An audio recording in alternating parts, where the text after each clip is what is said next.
हम जर्नलिस्ट को समझ के क्या रखा है?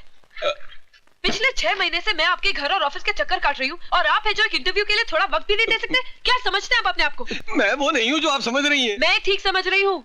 जानती हूँ आज भी आप मुझे टालने के लिए एक नया बहाना बना रहे, मगर मैं भी तय करके आई हूँ कि आज आपका इंटरव्यू लिए बगैर मैं नहीं जाऊंगी। बोलिए। देखिए, मैं देखने नहीं, पूछने और सुनने के लिए आई हूँ।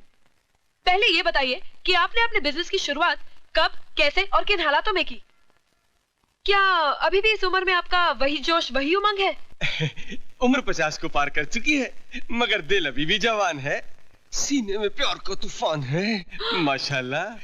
वैसे तो आप भी जवान हैं। Shut up! मैं यहाँ इंटरव्यू लेने आई हूँ, तुम्हारी घटिया और गंदी शायरी सुनने नहीं आई। शर्म आनी चाहिए तुम्हें। शर्म तो बहुत आती है, लेकिन जब कोई जवान लड़की सामने आ जाती है तो अपने आप चली जाती है। ए मिस्टर, सॉरी, आप बिजनेस के बारे में पूछ रही थी तो मैं आपको बता देता। मैं घाटे का सौदा कभी नहीं करता। एक नंबर का मुनाफाखोर हूँ। I mean, लेन देन के मामले में एकदम साफ है।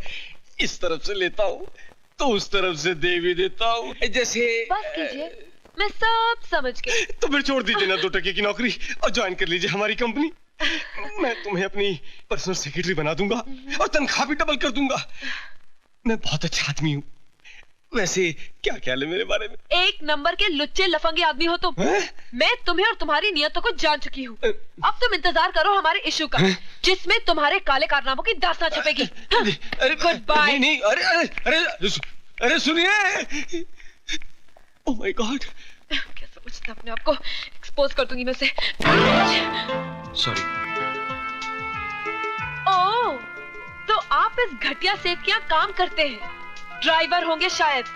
अरे ऐसा गिरा हुआ जलील इंसान है आपका मालिक विजय। क्या समझता है पैसे के दम पे अपनी सारी बुराइयां छुपा लेगा? लेकिन मैंने भी ठान ली है, अगर पूरी दुनिया के सामने उसे नंगा नहीं किया ना, मेरा नाम मधु नहीं। ऐसा इंटरव्यू छापूंगी कमीने का कि कहीं मुंह छुपाने लायक नहीं रहेगा। देखिए, अरे मत कहिए देखिए देखिए, आपका मालिक भी यही कहता है। देखिए देखिए, लगता है आपको भी उस कमीने का असर पड़ गया है। आपको भी दिखाने की काफी आदत पड़ गई है लगता है। देखिए, देखो, तुम्हारी भलाई इसी में है कि तुम इस शैतान सेठ विजय की नौकरी छोड़ दो, फौरन छोड़ दो, समझे?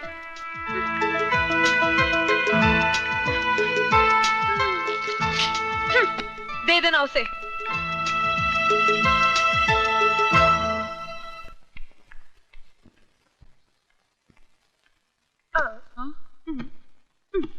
क्या हुआ यार? वो विजय ने इंटरव्यू नहीं दिया? अरे इंटरव्यू तो उसका बाप भी देता। अरे ये क्या बोलती है चढ़ी? हाँ यार, और जो कुछ तुझे जानना है वो सब इस टेप रिकॉर्डर में रिकॉर्डेड है। अच्छा मैं चलती हूँ। अरे इतनी जल्दी किधर चली? तेरे इस इंटरव्यू के चक्कर में मैं अपनी तैयारी नहीं कर पाई। आज मेरा डांस कॉन्टेस्ट है। See you. See you. Bye. अरे ऑल द बेस्ट यार। लेडीज एंड जेंटलमैन, प्यारे दोस्तों, इंतजार की घड़ियां खत्म हुई। इन हसीन सितारों के डांस कंपटीशन में वो चांद कौन है जिसे आज की ट्रॉफी दी जाएगी? उस छिपे हुए चांद का नाम घोषित करेंगे बिजनेस के मशहूर शहंशाह मिस्टर C.K. ओबेरॉय। मैं ओबेरॉय जी से रिक्वेस्ट करूंगा कि मेहरबानी कर स्टेज पर तशरीफ लाएं। ओबेरॉय जी।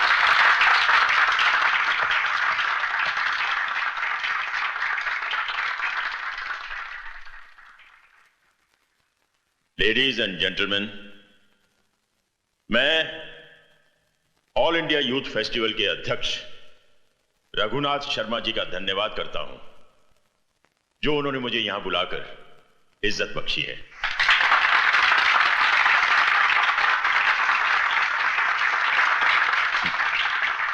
जजेस के मुताबिक इस कंपटीशन की विनर हैं मिस मधु। नमस्ते। मेरा ख्याल है कि यह ट्रॉफी मिस मधु को मेरे हाथों नहीं बल्कि उस नौजवान के हाथों दी जानी चाहिए जिसने बहुत कम समय में बिजनेस की दुनिया में बहुत बड़ा नाम कमाया है।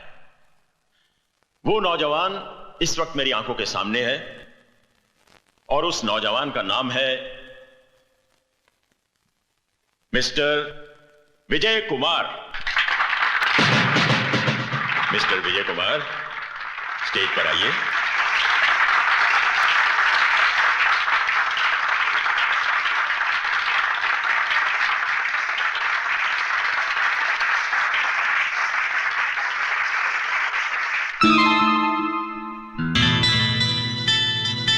ड्राइवर होंगे शायद। अरे ऐसा गिरा हुआ जलील इंसान है आपका मालिक विजय। क्या समझता है पैसे के दम पे अपनी सारी बुराइयां छुपा लेगा?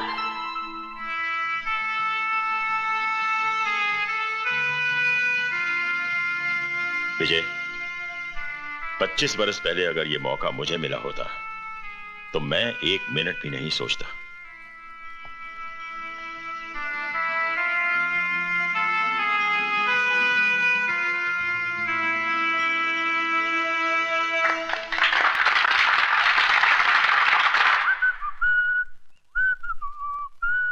तेरी जुल्फों के पेचो खम तेरी जिंदगी से कम नहीं, जितनी सवारी है उतनी उलझती चली जाती है।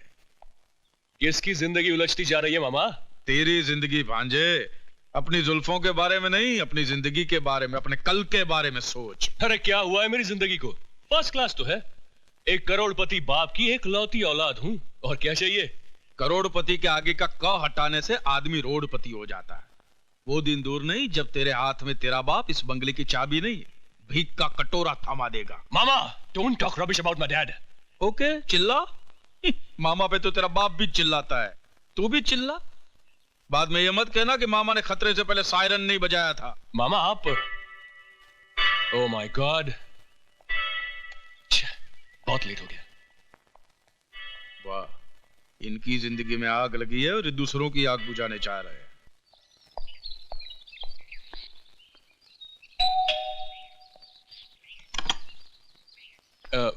मधु जी? अरे नहीं नहीं, मैं मधु नहीं हूँ, मैं तो अनु हूँ, अनीता। अनीता पोड़मल धोड़मल झपटमल घिसवानी मधु की फास्ट फ्रेंड। अरे तुम बाहर क्यों खड़ा है साईं? अंदर आओ ना। अच्छा अच्छा अच्छा अच्छा अच्छा अच्छा। अरे बैठो ना बाबा। क्या लेगा? Ragda, patties, pakora, papad? No thanks. अच्छा, ठंडे में क्या लेगा? Orange, Limca, Gold Spot, ice cream, tutti frutti? जी नहीं, कुछ नहीं, शुक्रिया। कुछ नहीं?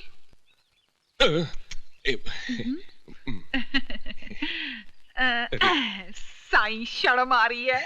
मेरे को तो नहीं आ रही है। जी मधु जी, घर में हम दोनों के सिवा और कोई नहीं है। तो फिर मधु जी क्या कर रही हैं? अभी तक सो रही हैं? अरे ना ना, वो चढ़ी तो सुबह 6 बजे उठ जाती है। Oh very good. तो फिर अभी एक्सरसाइज कर रही होंगी? अरे एक्सरसाइज करती तो मेरे जैसा फिगर नहीं होता। या तो हो सकता है कि वो गाना गा रही है, ये भी हो सकता है कि वो कर रही है। अरे बाबा, लड़का लड़की अकेले में क्या करता है? पप्पी लेता है नहीं। अब देखो, तुम मेरे साथ वैसा गड़बड़ नहीं करना, नहीं तो मेरे को शर्म आएगा। आपका मतलब ये है कि मधु जी कहीं गई हुई है और मैं खामखा अपना वक्त यहाँ पे बर्बाद कर रहा हूँ? अरे बर्बाद किधर करता है? मैं है ना तेरे सामने। Don't talk rubbish. आपने मुझे पहले ही बता देना चाहिए था कि मधु जी घर पे है नहीं। अरे हमने तो तुमको पहले ही बोला था, हम दोनों के सिवा इस घर में कोई नहीं है। अच्छा, आप मेहरबानी करके मुझे ये बताएंगे कि मधु जी कहाँ गई हैं? अरे तुम एड्रेस का बात करता है। मधु ने तो टेलीफोन नंबर क्या, उसका नाम तक नहीं बताया। बस जाते वक्त खबर छबड़ में बोल गई थी कि किसी ने उसको और उसने किसी को दिल दे दिया है। May I come in? Yes come in. शहर का मशहूर इंडस्ट्रियलिस्ट विजय कुमार 60 साल का बूढ़ा कुसट है और औरतों का शिकारी है, जो बिजनेस से ज्यादा लड़कियों की तलाश में रहता है। प्लीज मुझे माफ कर दीजिए। माफ कर दूं? मुझे तो आपका शुक्रिया अदा करना चाहिए। शुक्रिया? और मेरा? आपने तो वो कमाल किया है जो मैं सोच भी नहीं सकता था। रातों रात आपने मुझे टॉक ऑफ द टाउन बना दिया। वाह मधु जी, वाह। देखिए प्लीज, मैं बहुत शर्मिंदा हूँ। मैं आपकी तारीफ किए जा रहा हूं और आप शर्मिंदगी महसूस कर रही हैं। मुझसे भूल हो गई। अब आप जैसा बदला लेना चाहे ले लीजिए। अरे आप तो रोने लगी। मैं ऐसा तो नहीं चाहता था।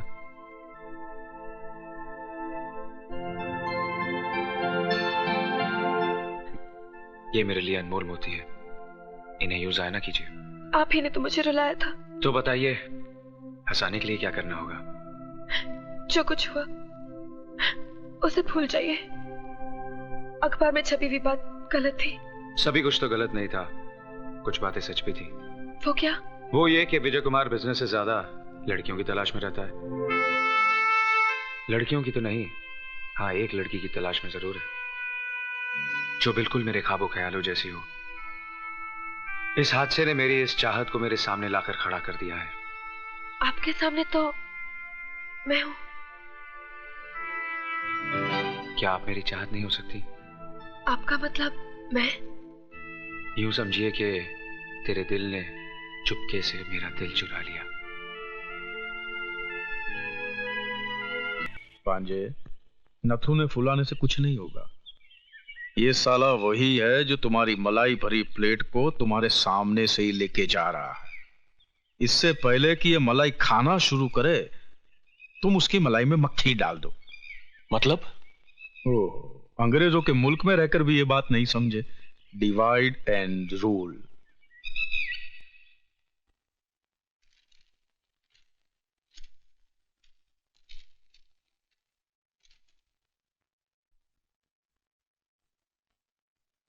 जेंटलमैन, पवे कॉम्प्लेक्स के लिए सबसे कम कोटेशन देने वाली कंपनी का नाम है ओबराय एंटरप्राइजेस, इसलिए कॉन्ट्रैक्ट ओबराय एंटरप्राइजेस को दिया जाता है।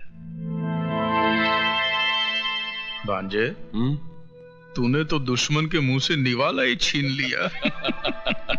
अभी तो सिर्फ निवाला छीना है मामा जी।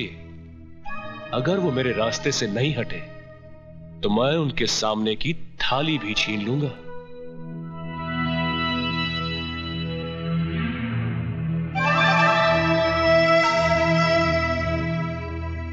पहली जीत मुबारक हो मिस्टर राजा। साथ ही एक नसीहत भी सुन लीजिए। जीत की खुशी जाहिर करना अच्छी बात है,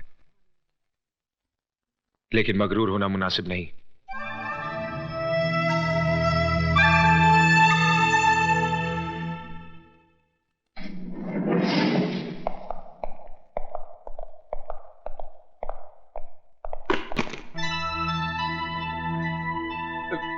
गिर गया सर। क्या? बैग। मैं समझा आप।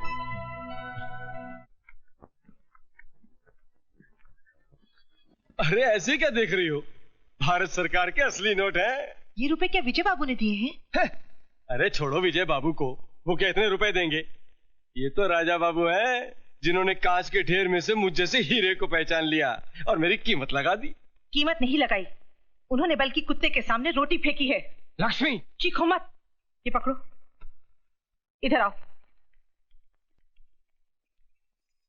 ये देखो। ये सब किसने दिया? विजय बाबू ने। विजय बाबू ने? हाँ, और कहा है कि सीमा की शादी में किसी तरह की कोई कमी नहीं होनी चाहिए। हे भगवान, ये मैंने क्या कर डाला? खुदगर्जी में अंधे होकर तुमने सिर्फ अपना ईमान ही नहीं बेचा, बल्कि विजय बाबू जैसे देवता के साथ विश्वासघात भी किया है। नहीं। तुम मक्कार हो, पापी हो, तुम पापी हो, तुम मक्कार हो।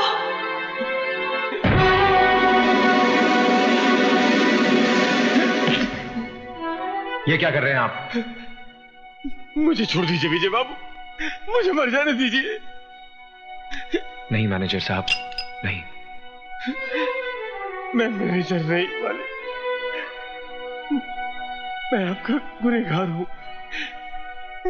मैंने आपको बहुत धोखा दिया है, मुझे मर जाने दीजिए मालिक, मुझे मर जाने दीजिए। प्रायश्चित इंसान के पापों को मिटा देता है। वो बुज़दिल होते हैं जो अपने पापों को मिटाने के बजाय खुद को मिटा देते हैं। आपने अपनी गलती कबूल कर ली, हमने आपको माफ कर दिया। क्या? आपने मुझे माफ कर दिया मालिक? हाँ, और साथ ही आपकी जिम्मेदारी भी बढ़ा दी। आज से टेंडर पर साइन भी आप ही करेंगे। आप धन्य हैं मालिक, मेरी उम्र भी आप ही को लग जाए मालिक, मेरी उम्र भी आप ही को लग। बिजनेस हमने भी किया है बेटे, और अपने जमाने के बहुत बड़े बिजनेसमैन रहे हैं हम। लेकिन अपने बिजनेस को बढ़ाने के लिए हमने किसी के साथ घटिया चाल नहीं चली, जैसी तुमने विजय के साथ चली है। विजय विजय विजय, आखिर गायर के लिए आपके दिल में इतनी जगह क्यों है? ईमानदार इंसान के लिए हर दिल में जगह होती है बेटा। अगर तुम भी विजय की तरह कामयाबी हासिल करना चाहते हो तो जाओ और ईमानदारी के साथ सारे टेंडर्स विजय के नाम ट्रांसफर कर दो और उससे अपनी की हुई गलती की माफी मांगो। वो तुम्हें जरूर मुआफ कर देगा। पास कीजिए डैड, इसी तरह से उस दिन फंक्शन में आपने उसे आगे कर दिया था, और आज आप मुझसे कह रहे हैं कि मेरा करोड़ों का टेंडर मैं उसके नाम कर दूं। Why dad, why? आखिर क्या लगता है वो आपका? आप चुप क्यों हैं? बताइए ना डैड, क्या लगता है वो आपका? राजा, होश में आओ। तुम जानते हो किससे जवाब तलब कर रहे हो? हाँ हाँ, बहुत अच्छी तरह से जानता हूं। मैं मिस्टर C.K. ओबेरॉय से जवाब तलब कर रहा हूं, जो है तो मेरे पिता, मगर सुलूक दुश्मनों जैसा करते हैं। इससे पहले कि मेरा हाथ तुम पर उठ जाए, दूर हो जाओ मेरी नजरों से। ओह, तो नौबत अब यहां तक पहुंच गई है। उस विजय के लिए आप मुझ पर हाथ उठाएंगे, मुझ पर, अपने बेटे पर। तो मारिए, मारते क्यों नहीं आप? मारिए ना। राजा, अपने कमरे में चलो। तुम हट जाओ। शारदा, माँ, देख क्या रहे हो आप? डॉक्टर को बुलाओ। जी।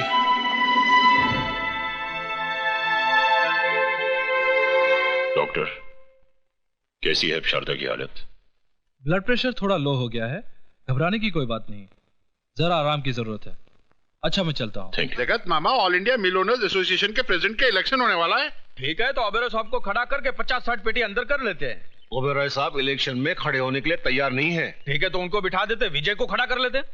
विजय तो राजी खुशी तैयार हो जाएगा। वो खुशी खुशी तैयार हो जाएगा और ओबेरॉय साहब पीछे पीछे रोते हुए तैयार हो ही जाएंगे। वो कैसे मामा? भैया, जिसे कोई नहीं पहुंचता उसे उसका पेट पहुंचता है, औलाद पहुंचती है। यहाँ पे हाथ में राजा का मरोड़ूंगा, दर्द ओबेरॉय साहब को होगा।